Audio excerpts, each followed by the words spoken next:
Ay, ¿sí? Sí. Los lunes es corrido. ¿Neta? ¿Qué? Debería de haber menos carga horaria el día de hoy. Porque creo que ya estamos muy intensos por su periodo. ¿Cuánto llega? De seguro no han tenido la mitad de las clases. No, es todas las clases. ¿Y qué tiene a las 7? Biología molecular de 7 a 11. ¿7 a 11? ¿Y a las 11? Bioética. ¿Bioética? Sí, de 11 a 3 de la tarde. Tuvimos debate. Sí, hoy tuvimos debate. ¿De qué debatieron?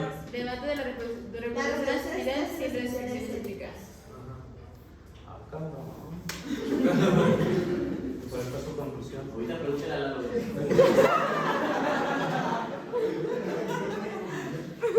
¿A quién? ¿Quién es Lalo? Mira, ya no vienen deportivos. También tipo cholo. Tipo cholo, ¿eh? Voy a dar incógnito. ¿Qué pasó, Mili? ¿Qué pasó? Ya no lo veo.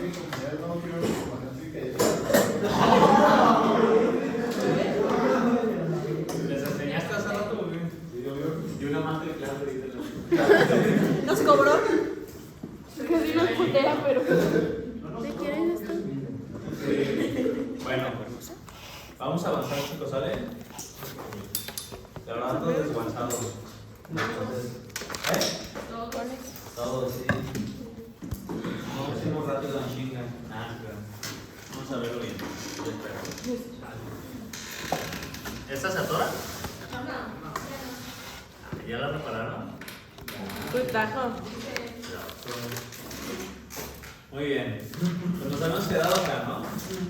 Estamos hablando, pues, que el sistema nervioso tiene porciones que son sensitivas y porciones que son motoras a nivel de la médula espinal. Y tiene una porción gris y una porción blanca, ¿no? Donde hablamos que lo gris son los somas neuronales y lo blanco son los axones, ¿no? Y cuando están en médula, lo gris va al centro y lo blanco va alrededor. Cuando están en encéfalo, al revés, lo gris está alrededor y lo blanco al centro, ¿verdad? Con excepción de algunos ganglios que se encuentran ahí. Y bueno, pues estas funciones anteriores y posteriores medulares se van a sumar para cumplir con funciones de tipo sensitivos y efectuar también acciones motoras, ¿no? Donde por atrás es sensitivo y por delante es motor, ¿no? Ok. Y bueno, ahí tenemos algunos ejemplos de células sensitivas, por ejemplo en la piel, que vamos a tener ahí ante el roce y el desplazamiento del vello. Lo que ustedes sienten precisamente es moverse ese vello en muchas de las regiones cutáneas, ¿no? Y si desplazan el vello sí lo sienten, pero lo sienten desde la raíz. También, por ejemplo, si mueven el cabello, lo van a sentir, pero si con una mano tocan el cabello y con la otra lo mueven, lo dejan de sentir, ¿verdad? Porque no se está desplazando a nivel del sitio de nacimiento del cabello, ¿verdad? Entonces, ok. Tenemos también receptores en articulación, tenemos órganos tendinosos y usos musculares que vemos acá, las respuestas motoras en esas regiones, el uso muscular que está aquí representado, y pues bueno, todo esto nos va a apoyar con los temas sensores y motores. Ya sabemos que nuestro cerebro se divide en varios glóbulos, ¿no? Tenemos un encéfalo que es hace referencia a los dos hemisferios, y tenemos un mesencéfalo, un bulbo, un puente y una médula espinal, ¿no? Ok, ese encéfalo va a tener algunos lóbulos. ¿Cuáles lóbulos son? Temporal, parietal, occipital y frontal. Y cada uno de esos lóbulos tiene regiones específicas que cumplen funciones en nuestro cuerpo, ¿no? Algunas funciones son motoras, otras funciones son también integradoras sensitivas, Y pues bueno, algunas van hacia la cognición, hacia el aprendizaje a corto plazo, mediano, largo plazo. Todo esto va a estar dividido en estas regiones. Entonces, pues ya veíamos los lóbulos: un lóbulo frontal, un lóbulo parietal, un lóbulo temporal y uno occipital. Y vamos a tener diversas cisuras, ¿no? Que eso también ya lo estuvieron viendo en anatomía, que es el rompecráneos en anatomía, ¿no? Tenemos surco lateral, un surco central, un giro precentral, postcentral, que aquí se van a encontrar sobre todo las áreas motoras, y bueno, pues las diversas zonas integradoras que vamos a tener, las vamos a ver más adelante. Y algo relevante también es que se encuentra con un líquido cefalorraquídeo, ¿verdad? Que este líquido cefalorraquídeo nace ¿a qué nivel nace? De los ventrículos, de los cuerpos, ¿qué? Coroideos, ¿verdad? Que se encuentran en los ventrículos laterales, el tercer ventrículo. Desde ahí nace el líquido cefalorraquídeo, realiza un recorrido hasta reabsorberse nuevamente. ¿Y dónde se reabsorbe? ¿Dónde es?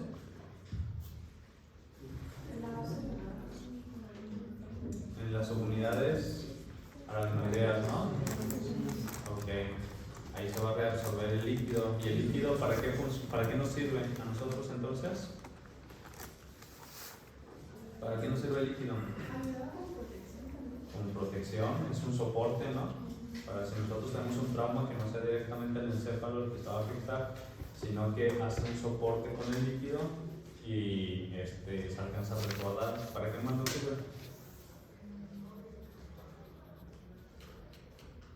Para nutrición del encéfalo, ¿no? Las sustancias nutritivas, transporte de algunos neuropéptidos, se realizan en esas porciones. Entonces, ¿qué tenemos que saber del líquido cefalorraquídeo? ¿Qué es? ¿Por dónde circula? ¿Cuál es su función? ¿Dónde se produce? ¿A qué velocidad se produce? Cantidad máxima y producción diaria, ¿dónde se reabsorbe y qué patologías nos puede dar una alteración? Ok, el líquido cefalorraquídeo es entonces un líquido incoloro que baña el encéfalo y la médula espinal. Sus funciones: actúa como amortiguador y protege de traumatismos del sistema nervioso central. Entonces, ante estos choques va a amortiguar. Cumple funciones de nutrición del encéfalo, elimina metabolitos del sistema nervioso central, también los extrae de ahí y luego los transporta al torrente sanguíneo, y en el torrente sanguíneo ya se va a ir a eliminar. Permite el diagnóstico de diversas enfermedades, entre ellas puede ser una, no sé, meningitis o encefalitis, donde van a hacer una función del líquido cefalorraquídeo, lo extraen y ven algunas bacterias, virus o algo que está afectado, ¿verdad? O hacen pruebas específicas, ven datos de leucocitosis a nivel del líquido cefalorraquídeo, que ahí sería pleocitosis. Pues bueno, comienzan a hacer diagnósticos diferenciales ustedes. Es producido en los plexos coroideos, circulan alrededor de 125 a 150 mililitros, se produce a una velocidad de 21 mililitros hora, aproximadamente 500 mililitros al día, ¿sale? Y circula por todo el espacio subaracnoideo hasta que se reabsorbe a nivel de las vellosidades o granulaciones subaracnoideas, ¿sale? Y en esta porción se tiene que reabsorber. ¿Qué pasa si el líquido se aumenta? Pues varias cosas, ¿no? O se está produciendo más, o no se está drenando, no se está absorbiendo, ¿verdad? ¿Alguna enfermedad en la que se desarrolle un aumento en la producción o un déficit de su reabsorción?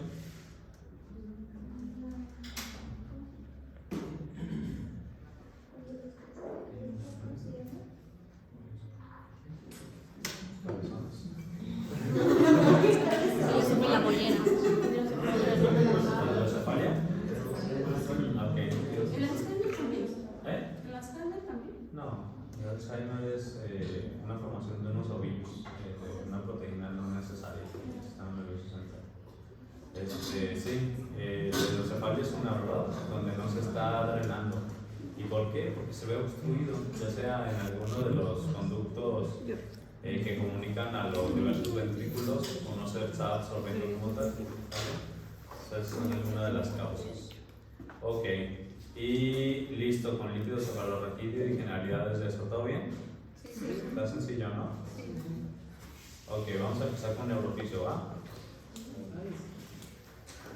El tejido nervioso está compuesto por diversas células. Dentro de las células más relevantes, pues tenemos a la unidad funcional del sistema nervioso, que es la neurona, ¿verdad? Y tenemos algunas células que le dan sostén, nutrición, que sirven de sistema de defensa, conocidas como neuroglía. Muy bien. Entonces la neurona es la unidad funcional básica del sistema nervioso central y sirve para la integración y la transmisión de los impulsos. Ya mencionamos que aproximadamente tenemos 100.000 millones, ¿verdad? Ok. Tienen formas y tamaños diversos y hay diversos tipos de neuronas, de hecho. A estas porciones de la neurona le vamos a conocer en donde se encuentra el núcleo como soma, ¿verdad? Contiene el núcleo y es el centro metabólico. Ahí se encuentran también las mitocondrias. Hay unas prolongaciones que van a comunicar al soma. Puede ser con un axón o con un sitio terminal, y estos se le llaman dendritas. El axón es un cordón fibroso que se origina de la cresta axónica y se divide en terminaciones presinápticas, y hay algo también llamado botones terminales que se encuentran en esos axones, que van a ser aquellos que van a contener a los neuropéptidos o neurotransmisores que al final se van a excretar para que estos lleguen a su sitio de acción, ¿verdad?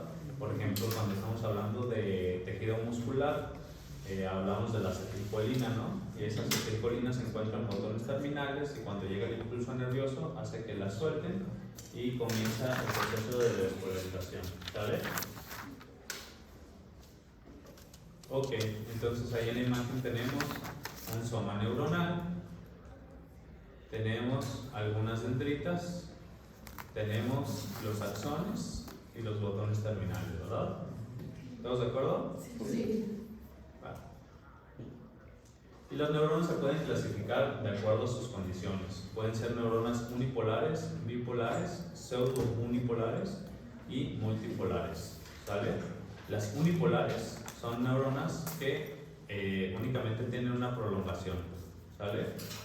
Con distintos segmentos receptores y terminaciones liberadoras, pero son una sola prolongación. Las bipolares tienen una dendrita que lleva información a la célula y una acción que transmite información de esta hacia el sitio donde se tiene que ir. Entonces es como si estuviera así, ¿sale? Pseudo unipolares se dividen en dos y funcionan como axones. Uno se dirige a la piel y el otro al músculo, o al músculo, y el otro a la médula espinal. Entonces está el soma neuronal, parte del axón y hace esto. Y se encuentran las multipolares, que tienen una acción y muchas dendritas. Entonces acá lo estamos viendo y tenemos una neurona unipolar con un único axón, una neurona bipolar con un axón y sus dendritas, una neurona pseudo unipolar que únicamente tiene un sitio de partida del axón, pero este se divide en dos, ¿no? Tenemos una neurona ya multipolares, en donde por ejemplo aquí vemos un mayor número de dendritas y un axón, y lo mismo acá, ¿no? Ya vemos estructuras piramidales y aquí el montón de dendritas terminales, ¿no? Muy bien. ¿Dudas con esto? Ok. Y bueno, también se pueden clasificar de acuerdo a sus funciones y la transmisión de los impulsos nerviosos en cuanto a la velocidad, y si se fijan, es lo que ya habíamos mencionado también previamente, la velocidad de conducción es mayor conforme la neurona es un poquito más amplia en su diámetro de la fibra, ¿sale? Y las podemos clasificar como a alfa, a beta, a gamma, a delta, y así nos vamos yendo hasta llegar a las fibras B y C, que serían las de conducción más lenta, ¿sale? Y bueno, pues lo que ya mencionábamos, el diámetro de la acción hace que se haga un potencial más rápido de despolarización, y lo que ya hemos mencionado también previamente, que tenemos un impulso que es un impulso saltatorio y que va a venir otorgado por las vainas de milina, ¿no? Que deja unos espacios conocidos como nódulos de Rambier y hace que el impulso salte de aquí para acá y que avance mucho más rápido, ¿verdad? Ok. Y bueno, pues tenemos diversos tipos de transporte, uno que es anterógrado, que es rápido, que ocurre desde el cuerpo hasta la terminación, y uno que es retrógrado, que ocurre de la terminación hacia el cuerpo celular. El que es retrógrado es más lento, ¿sale? O sea, ahí se percibe, y después de percibirse se va hacia el soma, y el anterógrado va del soma hacia la porción terminal, ¿vale? Y eso es más rápido, ¿va? Y bueno, el transporte que ya veníamos mencionando nosotros, el tipo de impulso que es saltatorio, se va a través de la vaina mielina, llega hasta los botones terminales donde se van a poder liberar esas sustancias en el punto donde se crean, que sería acá arriba, y la forma de flujo que es retrógrada, pues bueno, vemos cómo llega, se acopla la sustancia y va pasando poco a poco hasta que llega al soma neuronal. Y bueno, de las células de sostén ya habíamos mencionado que se llaman neuroglía. Estas cumplen una función en la comunicación dentro del sistema nervioso central en conjunto con las neuronas, dan soporte, nutrición, generan mielina, que ya habíamos mencionado que son las células de Schwann, y las células ¿de qué? Oligodendrocitos en el sistema nervioso central, mantienen la división celular en la edad adulta. Y hay dos tipos de células neurogliales, la microglia y la macroglia, ¿verdad? Ok. Y también los podemos clasificar de acuerdo a los que se encuentran a nivel central y a nivel periférico. Ya mencionábamos que tenemos a los oligodendrocitos a nivel central y a nivel periférico las células de Schwann. Tenemos células satélite y células de Müller a nivel periférico. Y a nivel central los astrocitos, la microglia y los ependimocitos. Y pues bueno, las diversas funciones que vamos a encontrar, ya hablamos del oligodendrocito, ¿no? Y que es el formador de la materia blanca como tal, está ahí recubriendo con vaina de mielina las neuronas. Aquí la célula de Schwann, que si se fijan se acopla prácticamente con el axón y lo va generando. Pues bueno, tenemos algunas otras células, por ejemplo aquí tenemos el astrocito, ¿no? Que nos sirve de sostén. Muy bien, ¿todo bien hasta aquí? Ok, sinapsis es la zona de contacto entre una neurona y otra para transmitir información, ¿vale? O sea que la comunicación entre neurona y neurona lo vamos a conocer como sinapsis. Ok, y existen diversos tipos de sinapsis. Tenemos sinapsis conocidas como axoaxónica, en donde ¿qué es lo que se va a comunicar?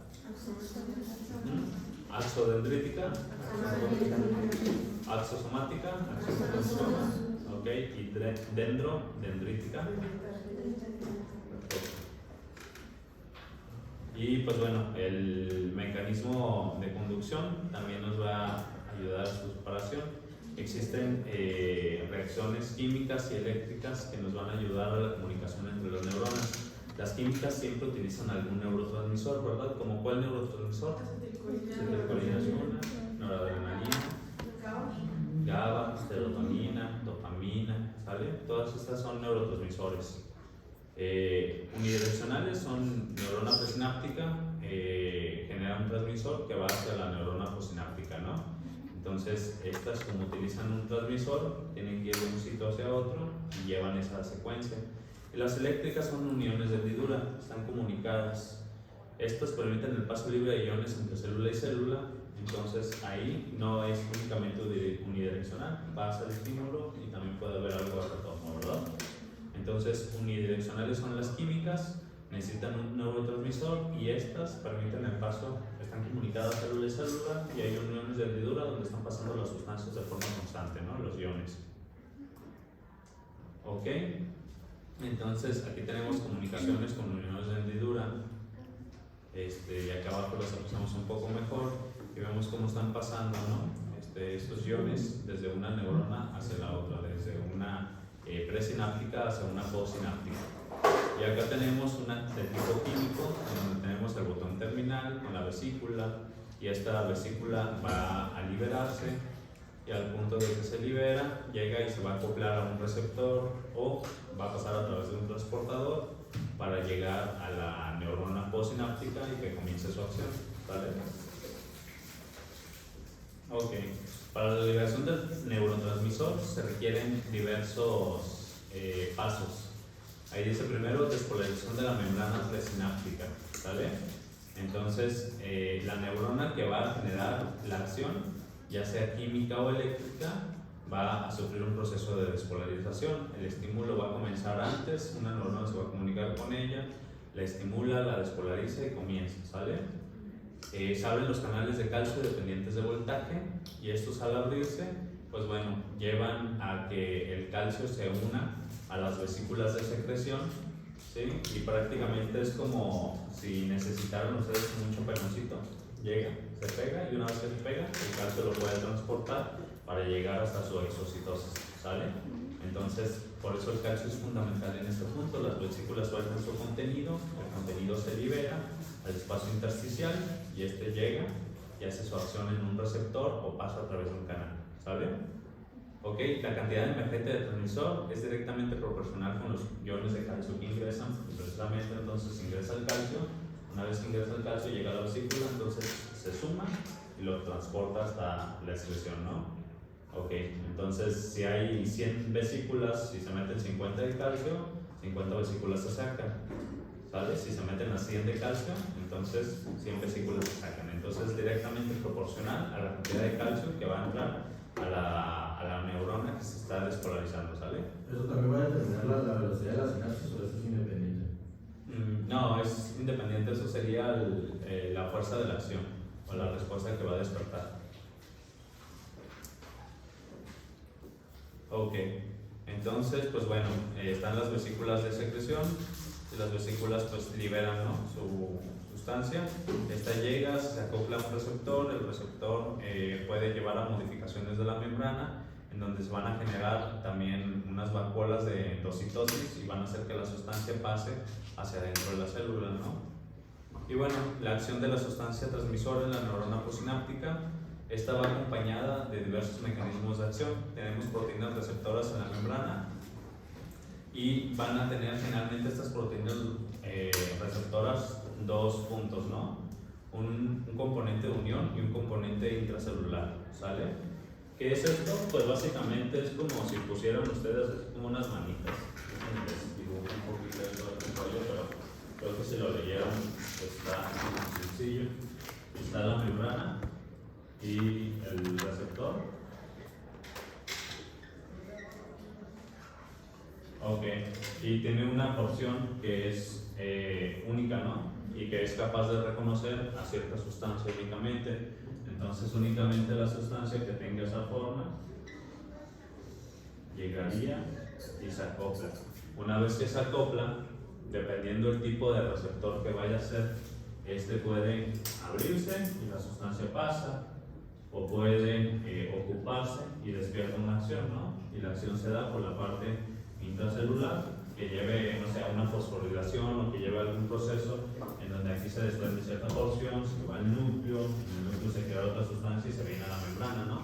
Pero hay diversos procesos por los cuales se puede activar, pero ustedes sí tienen que tener en cuenta que todos los componentes receptores tienen un sitio único, que es a donde se va a acoplar la sustancia, y lo otro, un mecanismo intracelular, ¿sale? ¿Todos de acuerdo? Muy bien.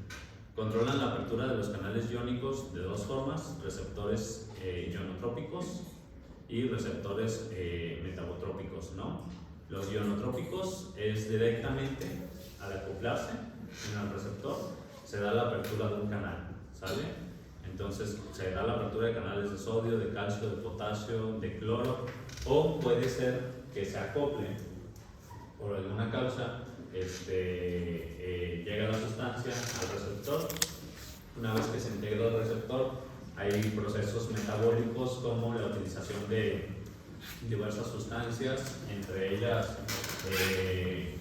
no sé, yo creo que lo han visto antes, diacilglicerol es una de esas, otro, la fosfoinositol 3-quinasa, entre algunas otras sustancias que esas, o el AMP cíclico, que también es uno común, llega, se acopla a alguna sustancia química al receptor. Después de que se acopla al receptor, este sufre modificaciones conformacionales y comienza a separar o a escindir algunas porciones de otros compuestos químicos, y estos se liberan y van y hacen su acción, ¿sale? Esa acción puede ser, por ejemplo, hablando de glucosa, el transporte del receptor GLUT, ¿sale? Y hacen que el GLUT se transporte hacia la célula, el GLUT2, ¿va? Ok, entonces, sustancia transmisora, llega y se acopla a un sitio que sería el sitio de unión, que estaría extracelular. Al acoplarse a ese sitio de unión puede llevar a varias cosas, ¿no? Aquí vemos, por ejemplo, que está acoplada a una proteína G, y eso lo van a escuchar mucho, ¿vale? La proteína G va a tener diversas porciones y puede ser de diversos tipos también. Hay proteínas G que son estimulantes, hay proteínas G que son bloqueadoras, ¿sale? Entonces, y también tiene diversas porciones. Por ejemplo, aquí tenemos la porción alfa, la beta y la gamma, ¿no? Al acoplarse esta sustancia neurotransmisora puede llevar a diversas acciones. Por ejemplo, se activa la proteína G en su porción alfa, que sería activadora, y esto lleva en uno de sus mecanismos de acción, por ejemplo, a la apertura de los canales iónicos específicos a través de la membrana postsináptica. Y, por ejemplo, aquí en la imagen estamos viendo que después de que se activa esa proteína G como segundo mensajero, esta llega a la activación de esos canales de potasio, ¿verdad? Entonces así se hace una acción y eso se agrega un segundo mensajero, ¿no? Gracias a la proteína G. Y luego tenemos otro tipo de acción, por ejemplo acá, acciones enzimáticas, ¿no? Entonces llega y se acopla. Al acoplarse, da una acción a nivel del receptor, se activa alguna de las enzimas, ¿sale? Y esta enzima, ¿qué hace? La que se va a activar, ¿ok? Agarra un ATP y lo transforma en AMP cíclico, o agarra un GTP y le quita una porción y lo transforma en un GMP cíclico, ¿no? Y esto van a hacer otras acciones también, o sea, esto posteriormente va a llevar a otras acciones, pero la acción directa del receptor al acoplarse con la sustancia neurotransmisora era el de una acción enzimática que iba a llevar al paso de ATP a AMP cíclico o GTP a GMP cíclico, ¿no? Ok. Aquí tenemos otra de las acciones, activa una o más enzimas intracelulares, activadores químicos celulares específicos. Entonces llega, se acopla y en lugar de guiarse por un segundo mensajero, esta va, la proteína G, la porción alfa activadora, a algún sitio de unión específico ya dentro del citoplasma, y en el citoplasma activa algunas enzimas, ¿sale? Que es otra acción que se puede dar. Y lo otro es que al activarse esta se vaya directamente al núcleo y en el núcleo tenga algunos sitios de unión a esta sustancia que se modificó específicos. Llega, se acopla a ese sitio y comienza la replicación, sale, funciona como un cebador.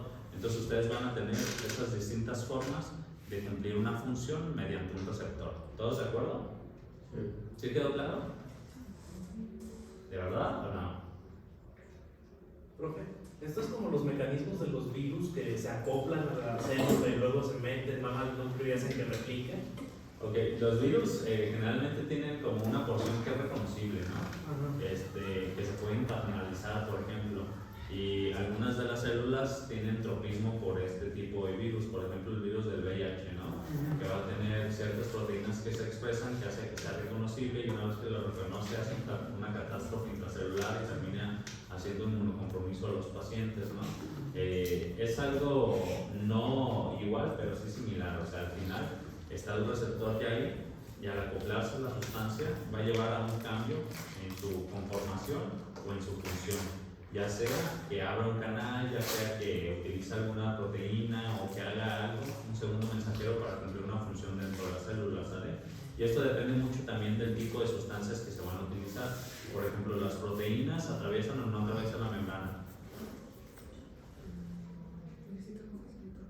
Las proteínas son virales, ¿no? Tienen una carga que se contrapone, ¿no? La proteína comúnmente no atraviesa la membrana. Entonces, todo lo que es proteico generalmente tiene un receptor en la membrana. Luego tenemos, por ejemplo, algunas hormonas que son a base de colesterol. Estas se pueden pasar a la membrana, ¿no? Entonces, ¿dónde creen que vayan a estar sus receptores? A nivel del citosol, ¿no?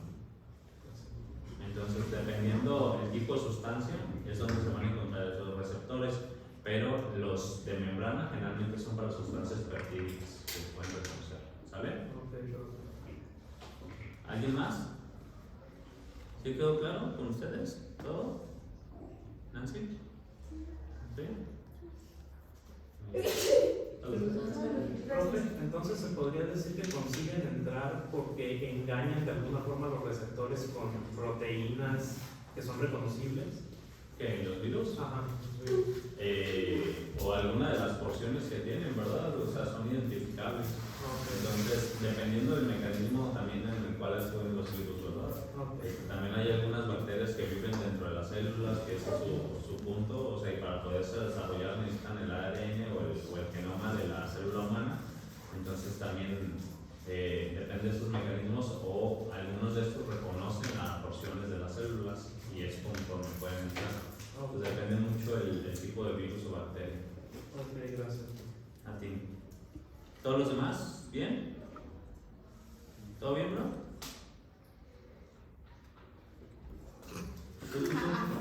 ¿Yo? El morado. No soy moral. ¿Sí? ¿Todo bien? Ok. Ok. Y puede haber entonces mecanismos de inhibición y excitación, ¿sale? No todos los procesos van a activar una función, sino que pueden bloquear alguna, ¿sale? O sea, que haya un mecanismo de retroalimentación negativa, o sea, que el cuerpo esté funcionando de alguna forma y que en algún punto ustedes lo tengan que bloquear porque que siga siendo o cumpliendo una función, a partir de cierto punto puede llegar a ser perjudicial, ¿sale? Entonces algunas sustancias se van a crear para ir e inhibir esas acciones, ¿va? Entonces tenemos mecanismos de inhibición y algunos de activación. Los de inhibición son, por ejemplo, apertura de los canales de cloro, ¿sale? ¿Dónde hay más cloro? ¿Intra o extracelular? Extracelular, ¿no? Si pasa más cloro intracelular, ¿qué va a pasar? Se inhibe la célula, bueno, ahí Se vuelve más negativa todavía, ¿no? Entonces necesita potenciales más altos para poder cumplir una función, ¿no? Entonces al final esto llevaría a que la célula no pueda llevar la función para la cual fue preparada, ¿sale? Tenemos otra, por ejemplo, aumento de la conductancia del potasio hacia afuera, que ya reconocemos que este potasio pues, es más específico en su traslado, ¿no? Entonces, también al modificar eso, la conductancia hacia afuera, en lugar de estar tanto dentro de la célula, pasa más hacia el exterior y no se llevan bien los mecanismos de despolarización celular, con entrada de sodio, salida de potasio y luego el recambio entre ambos iones, ¿no? Entonces, estos son algunos de los mecanismos que se pueden dar de inhibición. Y de excitación, pues tenemos apertura de canales de sodio, depresión de la conductancia de cloro y potasio, que sería lo contrario a lo previo, ¿no? Ok.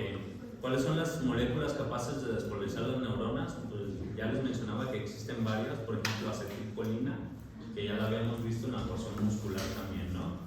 Y luego tenemos aminas, como noradrenalina, adrenalina, dopamina, serotonina y histamina. Todo lo que es dopamina, adrenalina y noradrenalina provienen del mismo metabolismo, ¿verdad? De un aminoácido, ¿cuál era? ¿Cómo? La tirosina. Ajá. ¿De dónde sale la adrenalina, la nora y la dopa? Ok. Y bueno, serotonina y histamina son algunos otros estaminas que tienen acciones muy específicas en el cuerpo, ¿no? Por ejemplo, la histamina, ¿para qué sirve? Histamina. Para inflamación. Para vasodilatación, sí, es parte de la inflamación. Se libera, por ejemplo, en factores alérgicos, ¿no? También. Y por eso algunos de los medicamentos que toman para las alergias, ¿qué son? Histamínicos, ¿verdad? Ok, y serotonina. ¿Han visto a alguien que tome inhibidores de recaptura de serotonina? Los antidepresivos. Antidepresivos, fluoxetina, paroxetina, todo este tipo de medicamentos son a base de medicamentos que inhiben la recaptura de serotonina. Entonces hacen que esta sustancia esté más biodisponible para cumplir su función, ¿saben? Que es una sustancia comúnmente atribuida a efectos de felicidad o tranquilidad. De algunos aminoácidos también que se pueden utilizar en estas porciones está GABA, que GABA ¿qué es? Inhibidor por excelencia, ¿no? Del sistema nervioso central. Tenemos glutamato, que es al revés, el activador por excelencia, glicina, aspartato, y tenemos algunos otros como óxido nítrico, ¿no? Que cumplen cada uno diversas acciones. ¿Entonces todo de acuerdo con esto? Ok. La transmisión es de la acción rápida y molécula pequeña. Son respuestas más inmediatas del sistema nervioso, vesícula reutilizable, se sintetizan a partir del citoplasma terminal presináptico. Entonces, estas sustancias se pueden sintetizar, pueden estar en vacuolas, y al estar en vacuolas, automáticamente después de la despolarización, las vacuolas se liberan y la acción es muy rápida, ¿no? O pueden comenzarse a sintetizar a partir de cierta estimulación, lo cual va a ser un proceso más lento, ¿de acuerdo? Entonces, el que tengan estas vesículas de sustancias reutilizables y almacenadas nos da la velocidad de la acción de las respuestas neuronales, ¿vale? Ok, algunas acciones más prolongadas y van a potenciar 1000 veces más la función. Las vesículas sufren autólisis y se sintetizan en ribosomas del soma neuronal. Y bueno, tenemos ahí algunas sustancias que funcionan como neuropéptidos, ¿no? Y hormonas. Por ejemplo, tenemos a la hormona liberadora de pterotropina, conocida como TRH, se genera a nivel del hipotálamo se va hacia la hipófisis, en la hipófisis se genera la TSH. La TSH se va a la glándula tiroidea, ¿verdad? Ok, tenemos la hormona liberadora, hormona luteinizante, la LH, que es una hormona que va en las mujeres, ¿hacia dónde? Al ovario. ¿Y qué hace en el ovario? Va a ser que ahí se empieza a desprender la... Esa da un pico, ¿no? Cuando se va a romper el folículo ya formado. Ok. Y tenemos otra, por ejemplo ahí la FSH, también en esa porción, que esa sí desarrolla más el folículo, ¿no? La de Leydig en los hombres, perdón, la LH en los hombres llega a las células de Leydig, la FSH llega a las células de Sertoli, por ejemplo. Tenemos una hormona que se llama somatostatina, que esta somatostatina es una hormona inhibidora, ¿sale? Inhibe al resto de las hormonas, por ejemplo la hormona del crecimiento. Tenemos una somatostatina que es periférica y una central, que ya les había mencionado. Péptidos hipofisarios, pues bueno, aquí vamos a tener ACTH, que esta va a la glándula suprarrenal. Tenemos beta-endorfina, que nos da felicidad. Tenemos hormonas estimuladoras de los melanocitos alfa, que con los humanos no tiene tanta acción, pero con los animales sí, y esta pues hiperpigmenta a las personas, pero también la beta-endorfina tiene ciertas funciones pigmentantes. Tenemos también prolactina, que va hacia la glándula mamaria para la generación de leche. Hormona luteinizante, que ya hablábamos. Tirotropina, hormona de crecimiento, vasopresina, oxitocina, entre algunas otras hormonas y neuropéptidos. Y péptidos que actúan, por ejemplo, a nivel del intestino y el encéfalo: leucina encefalina, metionina encefalina, la sustancia P, gastrina, colecistoquinina, que la colecistoquinina es una sustancia que da saciedad, por ejemplo, ¿saben? Y ustedes cuando comen, se han dado cuenta que comen y no inmediatamente se sienten llenos, ¿verdad? Pasa un tiempo. Y si comen muy rápido, pues van a comer más cantidad, ¿no? Ok, pues cuando ustedes comen, como a los 10-15 minutos se secreta colecistoquinina. La colecistoquinina en el sistema nervioso central, a nivel del hipotálamo, da saciedad.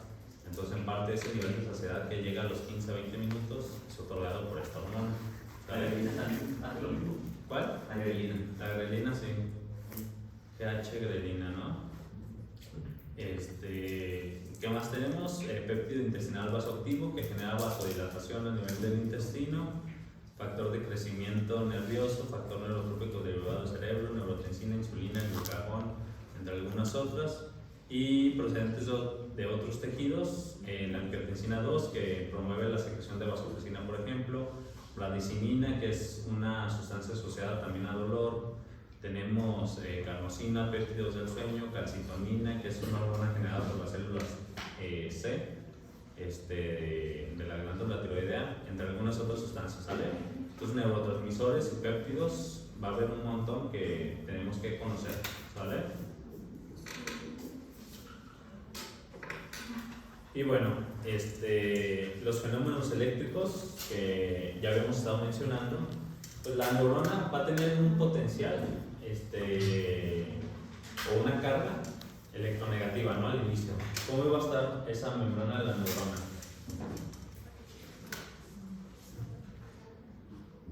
Por negativo. ¿En cuánto más o menos? Menos 70, menos 90. Menos 70, menos 90. ¿Y qué es menos negativo, el músculo o la neurona?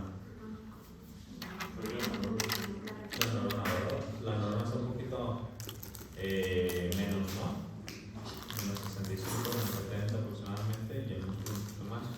Ok, el potencial de membrana del somo neuronal, al ser más bajo, permite el control positivo y negativo del grado de excitación. Vemos, pues bueno, que van a pasar los sodios, van a salir los potasios, y después de esto vienen los puntos de ajuste otorgados por la bomba sodio y potasio TPasa, que puede haber también efectos negativos sobre el cloro al aumentar la permeabilidad del mismo, que pase a intracelular, y todo esto pues bueno, nos va a dar modificaciones en la respuesta que hay a partir de los estímulos en las neuronas. Y bueno, el potencial finalmente es electronegativo, se mantiene aproximadamente en menos 65 milivolts. El potasio tiene tendencia de difusión hacia el exterior, pero esta acción se le opone al bombeo del mismo porque es muy selectiva la función, ¿no? El cloro tiende a filtrarse muy poco al interior debido a que no hay diferencia considerable entre el interior y el exterior de la célula, pero sí, en cuanto a las cargas al momento de que la neurona es despolarizada. Los pocos que lo hacen después son expulsados, y también aquí tenemos la bomba sodio y potasio TPasa que va a ayudar a regular todo este proceso, ¿no? Entonces, pues bueno, tenemos el botón terminal, tenemos una neurona en reposo y vamos a tener un potencial postsináptico excitador con ascenso positivo en el voltaje por encima del potencial de reposo. Al aumentar el voltaje hacia el estímulo excitador, hay un cambio en la carga, y esto genera la apertura de unos canales, ¿no? Que generalmente van a ser los canales de sodio, ¿verdad? Comienza a entrar el sodio y comienza a despolarizarse la célula, ¿sí? ¿Sí o no? Sí. Ok, se despolariza la célula y después viene la entrada también de cloro para regular, la bomba sodio y potasio TPasa, y todo esto hace que vuelva a haber un control, ¿no? La bomba sodio y potasio para regular la entrada de potasio, la salida de sodio, y por ejemplo con GABA se va a dar la apertura de los canales de cloro, y al abrirse los canales de cloro la célula se vuelve más electronegativa, ¿no? Entonces para poder despolarizar esa célula necesitamos un potencial de acción más fuerte todavía. Entonces el GABA, por ejemplo, activa su mecanismo al fomentar la entrada de cloro y la salida de potasio. Esto vuelve electronegativo o más electronegativo el potencial de membrana, y con esto hace más difícil que la neurona se pueda despolarizar, ¿no? ¿Todos de acuerdo aquí? ¿De verdad? Entonces, ustedes tienen una neurona normalita. ¿Cuál es su carga? Negativa. ¿Aprox? No sé si ok. Y si ustedes le dan, no sé, digamos, nada, llega y se acopla, y al acoplarse, esa carga,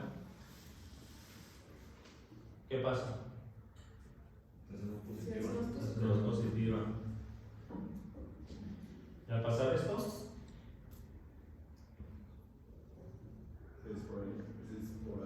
ajá.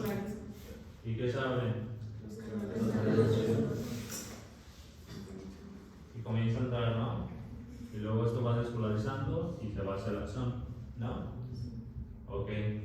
Y si llega a GABA, por ejemplo, Se vuelve más negativo. estaba en menos 6,5, entonces pasa hacia acá, ¿no? Ok. Y esto es porque el cloro comienza a entrar y el potasio comienza a salir, ¿no? Ok. Y cuando pasa eso, entonces es más difícil que esta se pueda despolarizar. Entonces el periodo se inhibe y ya no hay una respuesta, ¿verdad? ¿Sí? ¿Quedó claro entonces para todos? Sí. Dime. Y para quitar el GABA, ¿cómo se puede? para quitar GABA. Polarizar, ajá, después potenciar. Pues después se va a reabsorber, o generalmente cuando se acoplan a un receptor, después vienen procesos enzimáticos que hacen que el neurotransmisor se termine eliminando. Y en el caso cuando se consumen ansiolíticos, ¿es el mismo funcionamiento? ¿Actúa el GABA o actúa otra cosa? No, los ansiolíticos casi todos también son mediados por serotonina.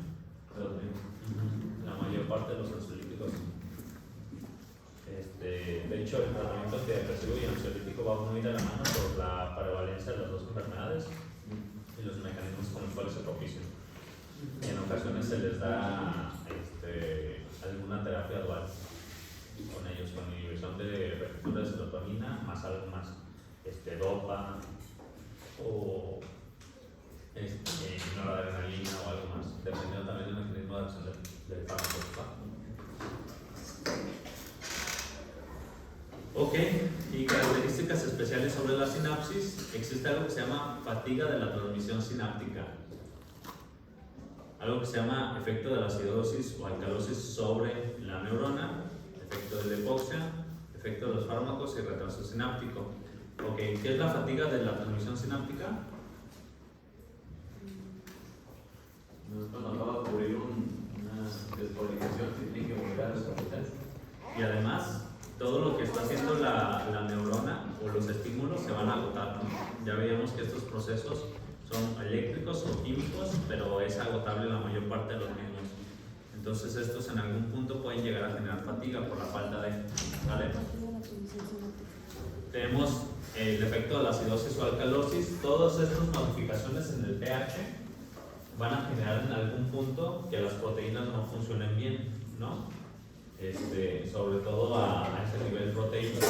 Al haber cambios en el pH, se inhiben procesos enzimáticos. Al inhibirse procesos enzimáticos, se inhiben también los procesos ya intracelulares y extracelulares de comunicación. ¿Va? La hipoxia, pues bueno, el oxígeno nos sirve como vía o en la vía de la glucólisis, ¿no? Para la mayor generación de energía. Entonces, ante cualquier causa de hipoxia, luego comienzan a caer los procesos de comunicación intracelulares o la generación de los mismos por falta del sustrato energético ATP, ¿no? Y retraso sináptico, pues bueno, que igual por alguna de las condiciones la sinapsis no se esté desenvolviendo de forma adecuada, procesos infecciosos o algo más que esté bloqueando todos estos ciclos, ¿no? Fatiga de la transmisión, agotamiento de los depósitos de una sustancia transmisora, que ya mencionábamos que son sustancias que son generalmente agotables. Entonces, al agotarse, por ejemplo, si requieren para una acción, no sé, 10 de acetilcolina y ya se contrajo 20 veces antes y ya no se está creando tanto, va a llegar el punto donde se va a fatigar, ¿no? Igual para la mayor parte de los procesos. Y otros factores, inactivación de muchos de los receptores de la membrana postsináptica, que esto sería, está el receptor, llega y se acopla una sustancia y en lo que tarda en depurarse, porque llegue y algo más lo cumple una función enzimática o llegue y algo lo desacople, el receptor va a estar ocupado, ¿sale? Y al estar ocupado ya no puede hacer una acción, entonces va a haber una regulación a la baja de la función por el nivel en que están ocupados los receptores, ¿sale? Y otro, aparición lenta de concentraciones anormales de iones dentro de la neurona postsináptica, como entrada de cloro y todo ese tipo de cosas que hacen que sea más difícil que la neurona se pueda despolarizar, ¿va? ¿Todo bien aquí? Sí. Muy bien. Pues nos fuimos en chinga. Maestro, en el caso, por ejemplo, de la epilepsia, ¿genera una fatiga extrema en las neuronas a largo plazo? Por eso de que es agotable es mientras se genera más. O sea, la epilepsia es una despolarización no controlada de las neuronas, ¿no? Vienen procesos o focos epileptógenos que generan potenciales de acción que no son regulados y no son funcionales. Entonces lo que suele pasar en esos casos es muerte celular cuando son convulsiones que son repetidas. Entonces puede llegar en cierto punto a presentar incluso rasgos de psicosis si hay mucha alteración, dependiendo también en dónde estén surgiendo esos focos epileptógenos, pues, o disminución de la memoria o afección de alguna de las funciones. dependiendo bien dónde esté localizado, ¿verdad? Y qué tan controlado está el paciente, pues a lo mejor hay alguien que tiene epilepsia pero convulsiona una vez cada 6 meses y hay quienes convulsionan 4 o 5 veces por día, ¿no? Y todo eso pues puede llegar a dificultar mucho como estos periodos refractarios también neuronales que sirven para la recuperación y pueden llegar hasta incluso la apoptosis de esas células neuronales. Es como la acidosis, creo que tiene que poder provocar coma. La acidosis, es que con la acidosis, ¿qué está pasando? Pues está. Acuérdate que o sea, todas las porciones en tu cuerpo actúan a cierta carga, a cierta temperatura, ¿sabes? Y sobre todo los procesos de acidosis llevan un recambio en los aminoácidos, ¿no? Y te acuerdas que había algunos aminoácidos que tenían unas porciones carboxílicas y otra porción, ¿cómo se llama la otra porción? ¿Cómo? Una porción amino, ¿verdad? Sí, amino y carboxilo. Ajá, y estas dos tienen una carga independiente, ¿no? Pero hay unas que tienen una cadena lateral. La carboxilo y el amino, al encontrarse, hacen que las cargas se pongan medias. Pero todos los que tienen cadena lateral, todos los aminoácidos que tienen cadena lateral conservan cierta carga. Al tener esa carga, si tú sumerges esa porción proteica sobre una solución que sea más acidótica, va a cambiar la polaridad de la misma y al cambiar, cambia la función. Entonces llegan a inhibirse los procesos por una caída de pH. ¿Se me entiende? ¿Verdad? Ok, vale. Pero es bioquímico. ¿Está bien? Profe, ¿Qué onda? cuando una persona, quería preguntarle un poquito que escuché, cuando una persona recibe una descarga eléctrica muy fuerte, digamos un rayo o algo de un cable de electricidad, ¿es cierto que pueden llegar a descontrolarse sus movimientos pues, coordinados por el sistema nervioso? ¿O es un mito? Pues ahí yo creo que el problema principal serían las células excitables, pero no tanto el sistema nervioso central, sino las cardíacas, Okay. que sí pueden llegar a interrumpir estos flujos de despolarización y generar una parada cardíaca así abrupta sin ningún otro factor de riesgo. Okay. Entonces más esa región la que puede llegar a afectar. Pero pues definitivamente una electrocución va a modificar todo, ¿no? Prácticamente genera quemaduras, puede tener contracciones bastante fuertes, llevar a apoptosis de células musculares, liberación de creatinina, otras proteínas, daño renal agudo y bueno, es un caso para el paciente, pues. Sí, pero a lo mejor no tanto el sistema nervioso central, aunque sí puede llegar a dañarlo, pues la descarga o el sitio de salida de ahí. Acuérdate que siempre cuando hay una descarga eléctrica es un sitio de entrada y un sitio de salida, ¿no? Y un sitio de conducción, y el que más sufre es el sitio de salida. Entonces, dependiendo dónde estás haciendo tierra, es la porción que va a ser más afectada. ¿Va? Gracias. Muy bien. ¿Todo bien aquí? ¿Me lo juras?